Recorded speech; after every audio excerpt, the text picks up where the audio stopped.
Good morning. ഇന്ന് നമ്മുടെ Kottayam bar അസോസിയേഷനിലെ അത്തപ്പൂക്കള മത്സരം നടക്കുന്ന ദിവസമാണ്. അപ്പോൾ രാവിലെ ഞാൻ ഓഫീസ് ചെന്നിട്ട് നേരെ ബാർ അസോസിയേഷനിലേക്ക് പോയി പൂവും കാര്യങ്ങളൊക്കെ അരിഞ്ഞു കൊടുക്കാനുണ്ട്. പിന്നെ പല ആൾക്കാർ എന്നെക്കുറിച്ച് അപവാദമൊക്കെ പറഞ്ഞു നടക്കുന്നുണ്ടെന്ന് ഞാൻ അറിഞ്ഞു.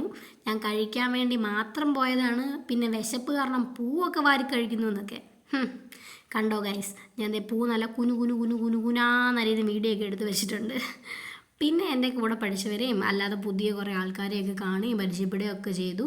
പിന്നെ ഇതാണ് നമ്മുടെ ശരിക്കുള്ള പൂക്കളം. പിന്നെ പക്ഷേ ഒരുപാട് പൂക്കൾ അരിഞ്ഞു വെച്ചത് മിച്ചം ഉണ്ടായിരുന്നുകൊണ്ട് നമ്മളൊരു ചെറിയ തട്ടിക്കൂട്ട് പൂക്കളം കൂടി ഇട്ടു. പക്ഷേ ആക്ച്വൽ പൂക്കളം ഇതാണ്. പിന്നെ രാത്രി ആയപ്പോഴത്തേക്കും വീട്ടിലൊക്കെ വന്ന് കുളിച്ചൊരുങ്ങി നേരെ മണക്കാട് പള്ളിക്ക് വിട്ടു. എൻ്റെ ദൈവമേ, എന്ത് തിരക്കാണെന്നറിയോ! രാത്രി 11:30 മണിയുടെ തിരക്കാണത്. പിന്നെ അതിലേക്ക് നടന്നു, നല്ല ക്യൂ ഒക്കെ നിന്ന് നല്ല അടിപൊളി കഞ്ഞിയൊക്കെ കുടിച്ചു, ചിന്തിക്കട വഴിയൊക്കെ ഒന്ന് പോയി. പിന്നെ എൻ്റെ ദൈവമേ, തിരക്കെന്ന് പറഞ്ഞാൽ ജനസമുദ്രം. രാത്രി 12 മണിക്ക് വഴിയിലെ ബ്ലോക്കാണ്.